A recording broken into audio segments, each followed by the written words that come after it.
स्पर्शा एकादशी आ रही है। ये पिछले वर्ष के योग में पढ़कर इस वर्ष फिर कृपा कर दी भगवान ने। देखिए, अब ये सोचिएगा कि ये त्रिस्पर्शा एकादशी अभी 2 वर्ष से लगभग बाबा की शिखर, इससे पहले कई साल निकल गए थे तो नहीं आई थी। इससे पहले तो त्रिस्पर्शा एकादशी कई वर्ष निकल जाते थे तो नहीं आती थी, ढूंढ ढूंढ कर रह जाओ तो नहीं आती थी। तो ये 2 वर्ष पिछले भी वर्ष में भी इसका स्मरण हुआ था त्रिस्पर्शा का, इस बार फिर त्रिस्पर्शा। आखिर क्यों? विचार करिएगा कि ये भगवान क्या दर्शाना चाहता है, भगवान क्या कृपा करना चाहता है, भगवान क्या करुणा करना चाहता है। कल जो एकादशी आ रही है त्रिस्पर्शा एकादशी रहेगी, उसके बाद में द्वादशी लग जाएगी और द्वादशी के बाद में फिर त्रयोदशी लग जाएगी।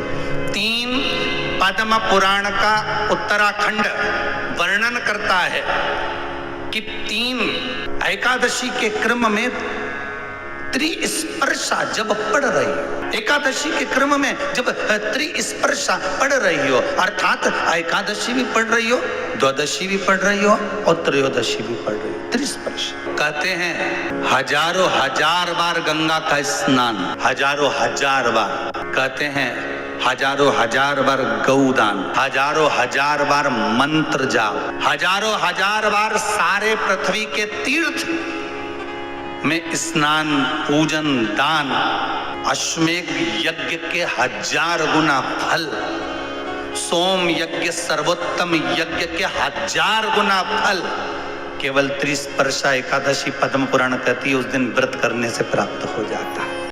गंगा के जल में एकादशी के दिन 7 बेलपत्री डालकर जो नंदीश्वर भगवान अर्थात जो शंकर जी के शिवलिंग के सामने नंदी होता है, उस नंदी के चरण पर गंगा का जल चढ़ाकर बेलपत्री शिव पर समर्पित कर देता है, उसके घर में रुपया रुकना चालू हो जाता है। फिर वो गलत जगह पर नहीं जाता, गलत स्थान पर वो धन जाएगा ही नहीं। कई लोग इसको धन के लिए भी करते हैं, संपदा के लिए। संपदा के लिए अर्थात जिसका व्यापार नहीं चलता, जिसके घर में पैसा नहीं आता, या नौकरी नहीं लग रही, या सर्विस नहीं लग रही, आप अप्लाई कर रहे हो, जगह जगह जाकर इंटरव्यू भी दे रहे हो और पैसा नहीं आता, तो उसके लिए भी प्रयास किया जाता है। पर उसके लिए यहाँ पर जो धन के लिए करते हैं, उसके लिए विष्णुपदी के लिए करते हैं। मतलब जैसे गंगा के जल में तुलसी के 11 पत्ते डाले जाते हैं और उसको किसी भी नारायण के मंदिर में, राम कृष्ण शिव शंकर नहीं, राम कृष्ण भगवान विष्णु दत्त आदि जितने नारायण के मंदिर हैं, उस मंदिर में किसी भी पात्र में, एक छोटे से पात्र में उसको भरकर रखी आते हैं महाराज। उससे भी जॉब, सर्विस, नौकरी में सफलता प्राप्त हो जाती है। परंतु वो भी एकादशी को ही होता है। कुछ देर तक पात्र को रखा जाता है, फिर वही पात्र का जल किसी भी वृक्ष के नीचे डाल दिया जाता है, उससे भी नौकरी के लिए फायदा मिलता है। गंगा का जल कोई साधारण नहीं। बेटा अगर व्यसन में पड़ा हुआ है, मदिरापान में पड़ा हुआ है, मांसाहार में, जुए आदि में जा रहा है, तुम्हें लग रहा है कि मेरा बेटा गलत मार्ग पर जा रहा है, ये मित्र दोस्ती गलत हो रही है, वो सही जगह पर आ जाए। करना है एकादशी। जिसके यहाँ लक्ष्मी नहीं दिखती हो, पैसा घर में नहीं आता हो, बहुत चिंता लगी रहती हो, लक्ष्मी से जुड़ी हुई, व्यापार से जुड़ी हुई, पैसा आ ही नहीं लिया, बहुत मेहनत कर रहे हो, बेलपत्री के पेड़ के नीचे एक घी का दिया लगाना चालू कर दीजिए। शाम के साथ थोड़ी सी मिट्टी बेलपत्री के पेड़ के नीचे की उठा कर लिया, घर के अंदर लाकर इतनी सी मिट्टी लाकर पटक दीजिए, व्यापार अपने आप बढ़ना चालू हो जाएगा। प्रयास करा करो।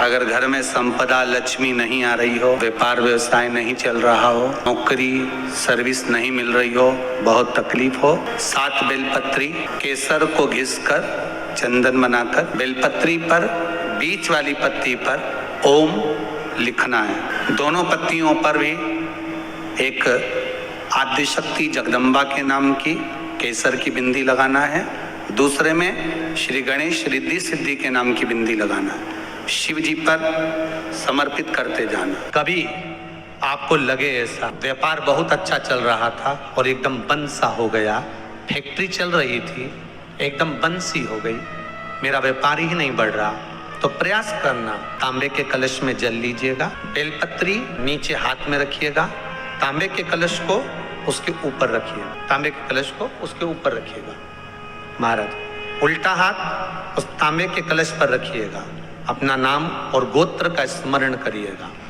ऐसा कैसा ही पात्र लेकर जाइए, अंगूठे से और उंगलियों से पात्र को पकड़कर बेलपत्री हाथ में ही रखे रहने देना, अपनी जिस कामना से जो भी व्यापार है आपका, जो फैक्ट्री है, जो व्यवसाय है, नहीं चल रहा, या इंटरव्यू के लिए जा रहे हो नहीं हो रहा, तो जल का पात्र पकड़कर हाथ का स्पर्श कर कर जल श्री तुम्ब रूपेश्वर महादेव, कौन से महादेव?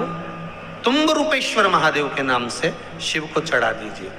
बाद में पात्र को नीचे रखकर बेलपत्री शंकर जी पे जब चढ़ाएं तो इस डंडी के भाग को अशुक सुंदरी का स्थान होना चाहिए।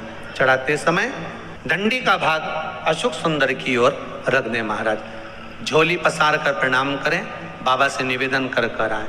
3 से 4 दिन लगेंगे, जो व्यापार ठप पड़ा था उसमें थोड़ी सी उन्नति होना प्रारंभ हो जाए। तुम रूपेश्वर महादेव भगवान शंकर आनंद की राशि हैं, शिव सुख की राशि। और एक बात और ध्यान से सुन लेना, जिसको कैंसर जैसी बीमारी हो, लीवर किडनी की बीमारी हो, डायलिसिस चल रहा हो, या बीपी ज्यादा ऊंचा नीचा हो रहा हो, सूर्य नारायण भगवान को अर्घ दो। जब सूर्य नारायण भगवान को अर्घ दो तो उसी तांबे के लोटे को धोना मत, रख देना, और उसी तांबे के लोटे को पानी भर लेना, उसी तांबे के लोटे से शंकर जी को जाकर जल चढ़ा देना, और उस पानी को लाकर थोड़ा सा आचमन कर लेना। बीपी और शुगर लेवल में आना प्रारंभ हो जाएगा। 2-4 हफ्ते कर देखो।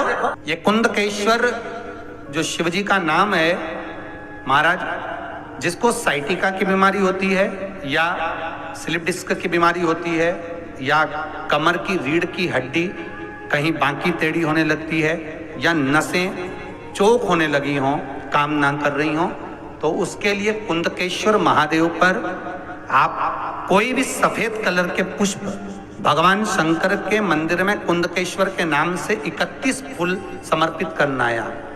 31 पुष्प, और कुंदकेश्वर के नाम से 31 पुष्प समर्पित कर कर बेलपत्री के पेड़ के नीचे की जड़ थोड़ा सा भाग निकालकर ऊपर से छीलकर अंदर का भाग शंकर कुंदकेश्वर को चढ़ाना है।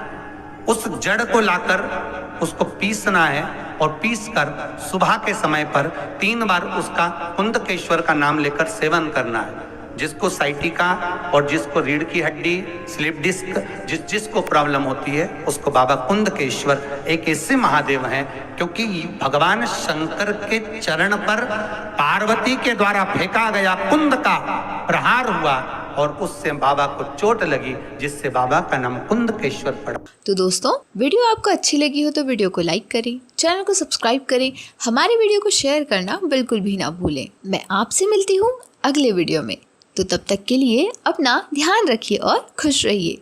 धन्यवाद।